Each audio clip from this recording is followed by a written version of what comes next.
विभिन्न coaching centre के शिक्षक लोग आए होंगे, शिक्षकगण होंगे, उनके प्रति मैं आभार प्रकट करता हूँ। और विद्यार्थीगण भी होंगे, उनके प्रगति का मैं आश्वासन देता हूँ, मेरी शुभकामना है। गार्जियन लोग भी, अभिभावक लोग भी आए होंगे, उनके लिए मैं Bhushan ji tricky reading centre,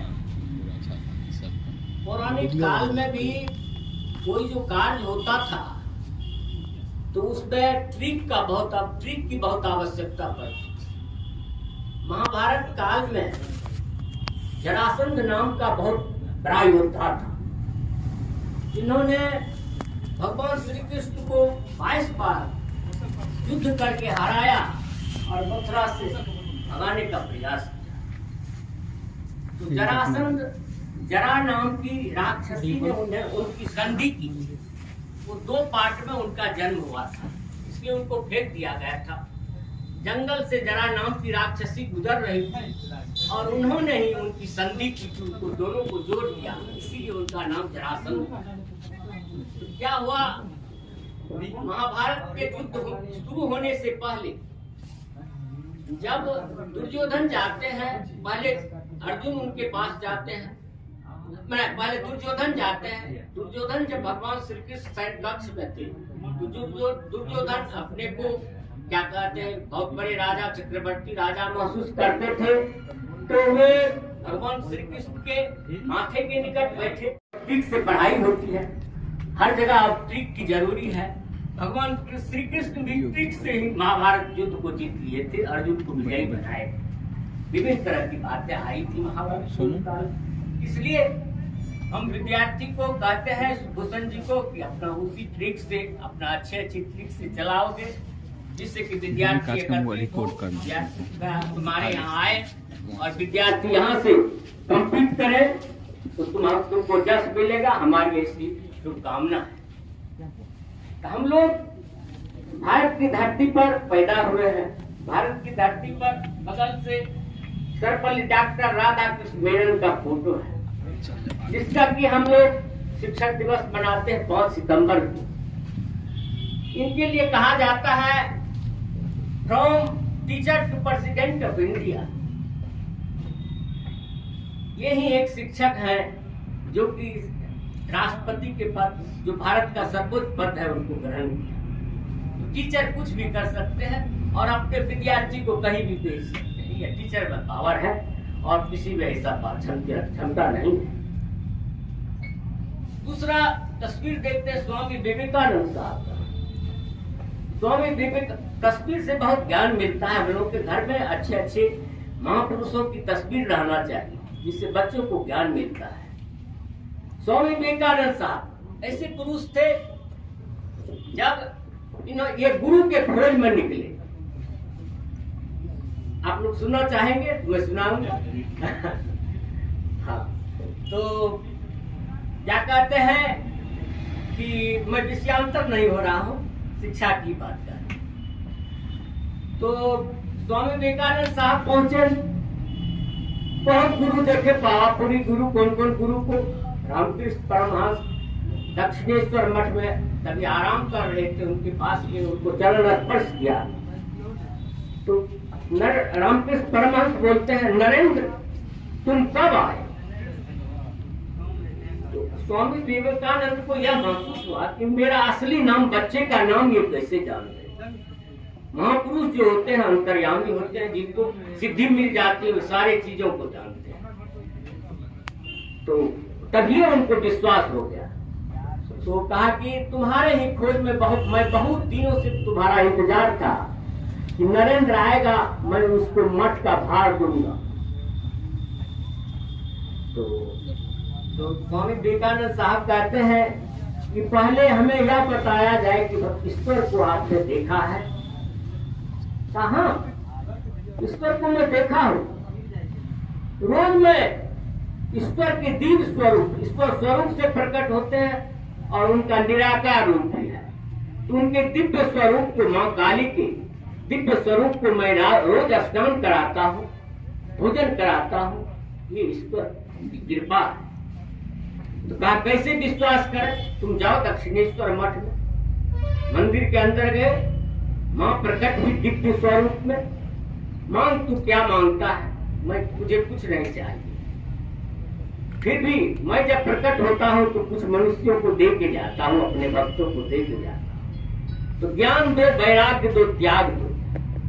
हाँ, आए। फिर रामकृष्ण परमहंस पूछते हैं, दर्शन हुआ तुमको? हाँ, दिव्य स्वरूप का दर्शन हो गया। वो बोली, ज्ञान, तुम क्या मांगा? ज्ञान दो, वैराग्य दो, त्याग। आप फिर जाओ। फिर गए, फिर वही बात, फिर तीसरा बार। हमारे भारत में देहात में कहावत है, मर्दों का फेरा 3 फेरा। 3 बार भेजे उनको, तीनों बार में वही बात वो लेके आए, वहां से मांग के आए। तब कहते हैं कि मैं तुम्हें आशीर्वाद देता हूँ कि तुम्हें मोटा खाना और मोटा कपड़ा का कभी अभाव नहीं है। सन्यासी लोगों को जो कि संसार से अलग हो गए हैं, उनके लिए मोटा खाना और मोटा कपड़ा की आवश्यकता है। हाँ, सन्यासी का जीवन ऐसा है। गीता का 5वां अध्याय है कर्म संन्यास योग। वहां पर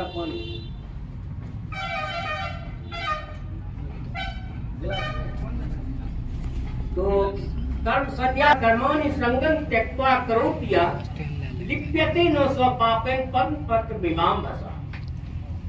हे अर्जुन, मनुष्यों की संसार में जल से कमल के पत्ते की भांति जीवन व्यतीत करनी चाहिए, क्योंकि कमल का जीवन यापन, जन्म, मरण सब चीज जल में ही होता है, लेकिन वह जल से कभी भी अपने को स्पर्श नहीं होने देता है। उसी तरह कमल के पत्ते पर भी जल देंगे तो ढल जाएगा। उसी तरह हम लोगों को भी जल से कमल के पत्ते की भांति जीवन व्यतीत करना चाहिए। तो यही है सन्यासियों का जीवन। और भगवान कहते हैं जो ऐसा जीवन गृहस्थ आश्रम में भी करते हैं वो भी सन्यासी मानने योग्य है। यानी संसार में रहते हुए संसार से अनासक्त रहना, संतोष में जीवन बिताना, जितना है वही बहुत है, उसी में मैं खुश हूँ, वही कार्य है। तो वही इसीलिए रामकृष्ण परमहंस ने कहा कि मोटा खाना और मोटा कपड़ा का तुम्हें कभी अभाव नहीं। बाद में रामकृष्ण परमहंस साहब चले गए दुनिया से, यानी महासमाधि ले ली और मठ का वे बने क्या कहते पथ निर्देशक। और तब भारत में जब क्या कहते हैं कि विश्व धर्म सम्मेलन की घोषणा हुई, अमेरिका के शिकागो में विश्व धर्म सम्मेलन था, तो भारत की ओर से प्रतिनिधित्व करने के लिए स्वामी विवेकानंद साहब ही जाते हैं। और रास्ते में उस समय में हवाई जहाज की उतनी सुविधा नहीं थी, तो सामुद्रिक जहाज से जाते हैं। रास्ते में एक बगल में सन्यासी थे, वो भी वहीं जा रहे थे। उनकी किताब को लेकर देखते हैं, एक बार इधर से उधर उल्टाते हैं, तो कहा कि हो गया, बस हो गया। इतनी उनमें क्षमता थी।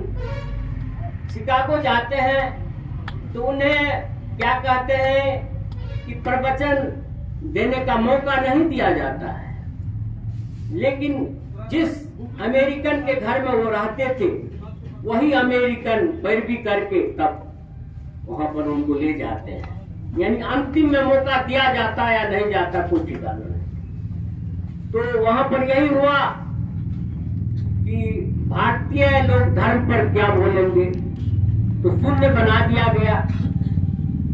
और शून्य में ही स्वामी विवेकानंद साहब सारे ब्रह्मांड तीनों लोगों को समा दिए। इनका भाषण जब जब समय था 7 दिन तक चलता रहा, बीच में भोजन वगैरह होता था। तो ऐसे ऐसे महापुरुष, इसलिए वहां पर हमारे भारत को धर्म गुरु की संज्ञा दी गई। स्वामी विवेकानंद साहब जब अमेरिका से लौटते हैं, सामुद्रिक किनारे में उनके स्वागत में उस समय में आपको कलकत्ता, उड़ीसा, बिहार तीनों मिलाकर एक ही हाईकोर्ट कलकत्ता में था, उच्च न्यायालय। उस हाईकोर्ट के जो मुख्य न्यायाधीश है वे उनके स्वागत में सबसे आगे हैं और क्या कहते हैं कि 7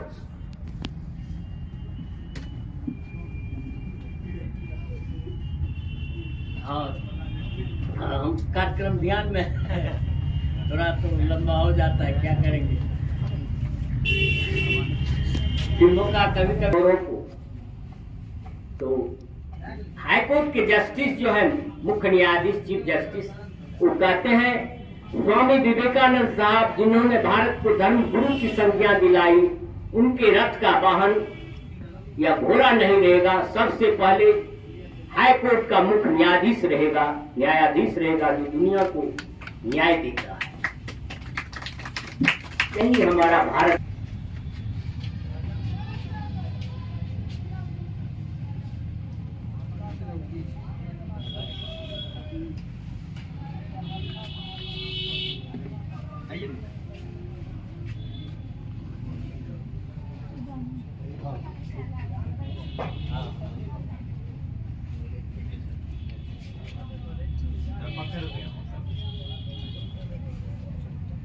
देखिए, हमारी भारतीय सभ्यता में कोई शुभ अवसर होता है, उनको उस समय में ईश्वर की प्रार्थना, मंगल में कामना ईश्वर से की जाती है। पहले मैं तो ईश्वर से कामना करता हूँ कि इस कोचिंग सेंटर के लिए, रीजनिंग ट्रेनिंग सेंटर के लिए, और दुर्गा सप्तशती का श्लोक पढ़ता हूँ। सर्वमंगल मंगलये शिवे सर्वार्थ साधिके शरण्ये त्र्यंबके गौरी नारायणी नमोस्तुते।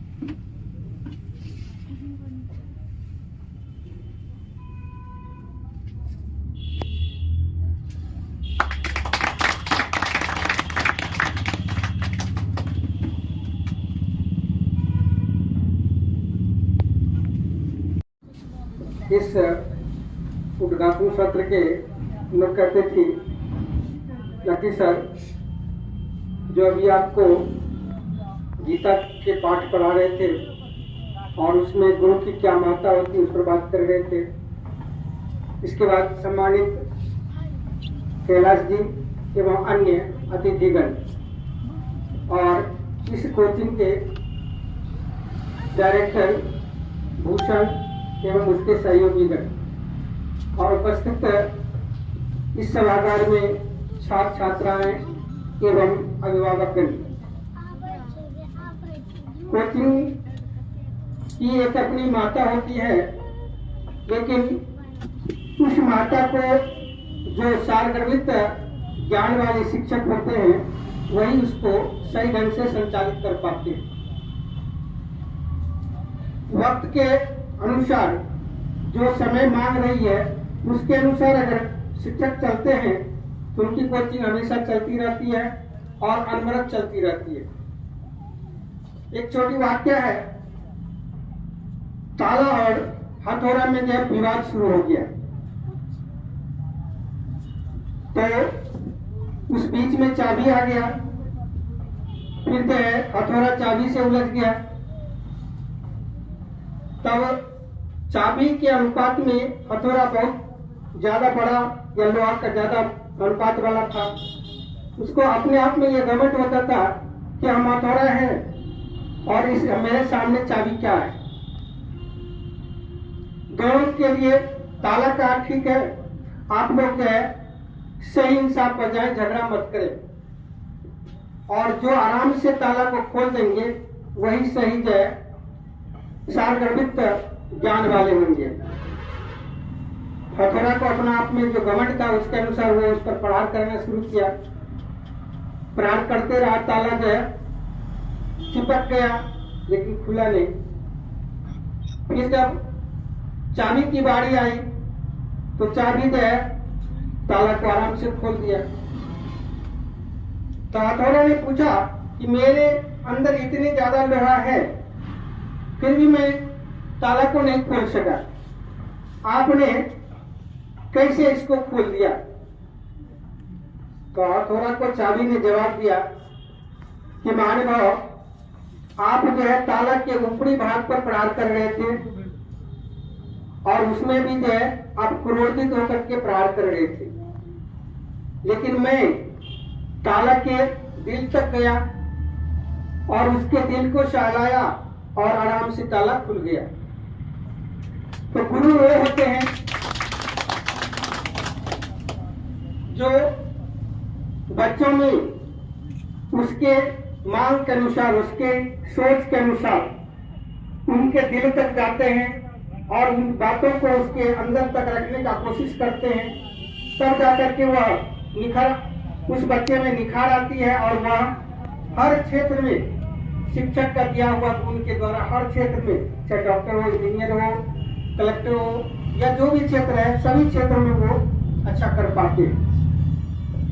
तो यह ट्रेनिंग सेंटर का जो डायरेक्टर भूषण है, उससे मेरा यही है कि आप जो है हथौड़ा न बनकर वो चाबी बने जो उन बच्चों के बीच दिल तक जाकर के उसको छूने का कोशिश करें और जहां भी कहीं कोई कमी है उसको आराम से साला करके उसको खोल दें और वह आपके लिए एक द्वार बन जाएगा। कोचिंग हमेशा जो है खुलती रहती है और जैसे सर बता रहे थे कि इस क्षेत्र में कोचिंग का हब बना हुआ है।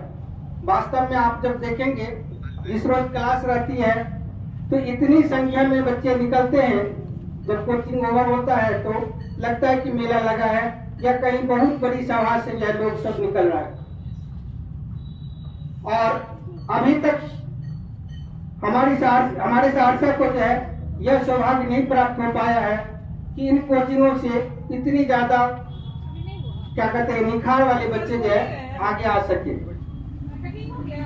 आप भी उस दौर में आ चुके हैं, तो आपसे मेरा ये शुभकामना रहेगा कि आप जो उसमें से अलग थोड़ा सा, जब भीड़ में कोई अलग रहता है उसकी पहचान हो जाती है, उसकी ओर सबों का नजर चला जाता है और भीड़ में सब जब एक जैसा रहता है तो लोग भीड़ समझने लगता है।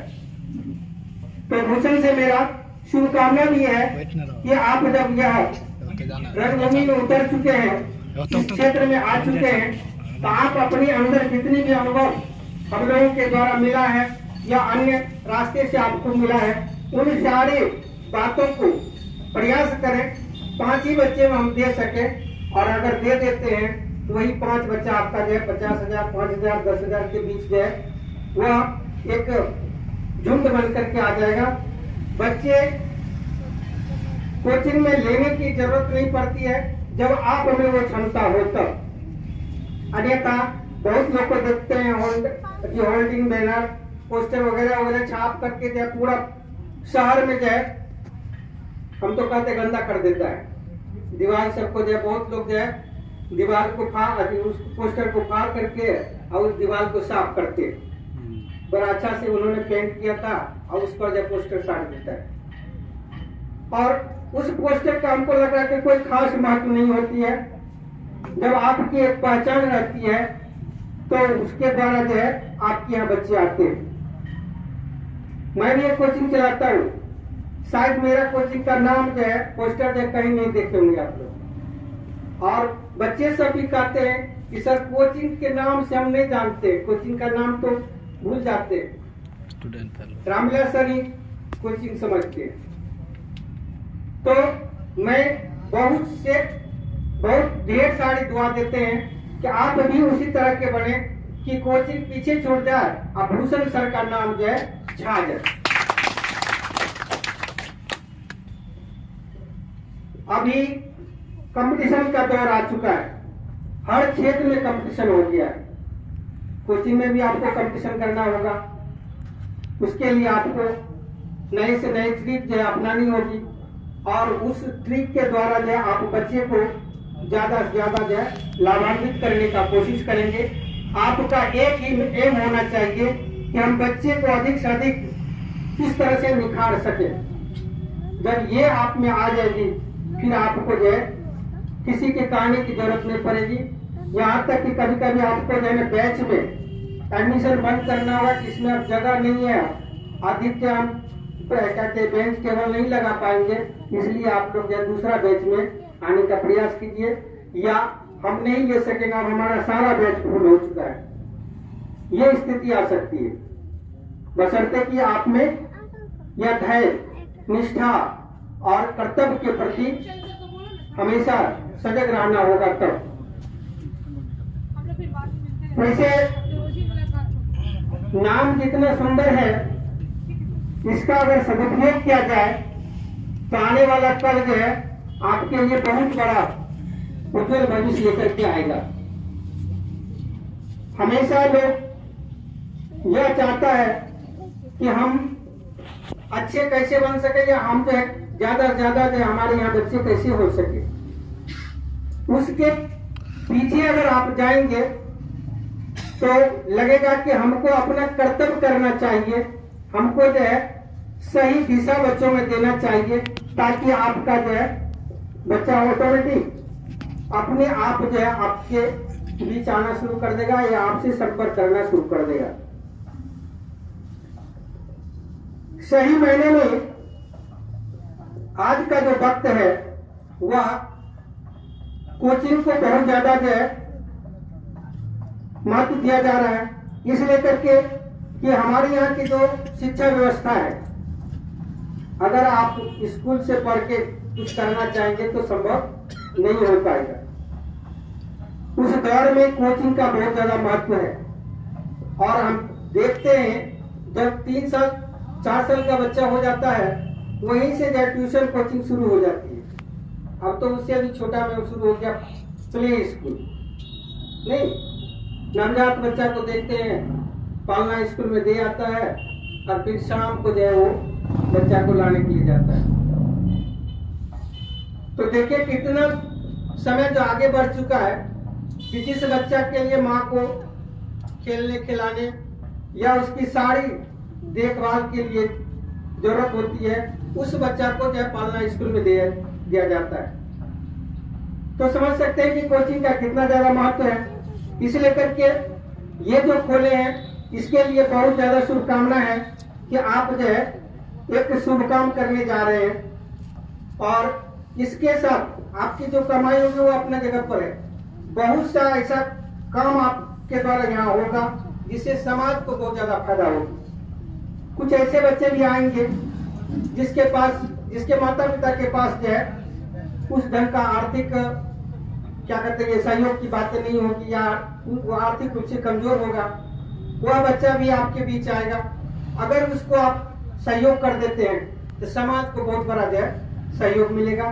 कल होकर के वह हो सकता है कि कोई न कोई क्षेत्र में अपना नाम करे। आपके बीच में भी बहुत मेरा ऐसा बच्चा है जिसको हमने बहुत ज्यादा सहायता किया था, और ईश्वर की कृपा से, आप लोगों के माँ बाप की दुआ से, बड़े बुजुर्गों के आशीर्वाद से आज वह अपने क्षेत्र में जो है बहुत अच्छा कर रहा है।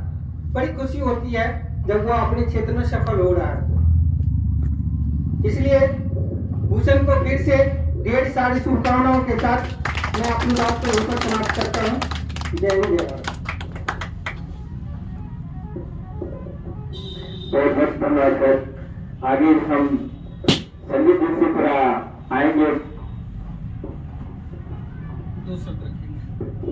2 शब्दों से सुशोभित करने का काम करेंगे।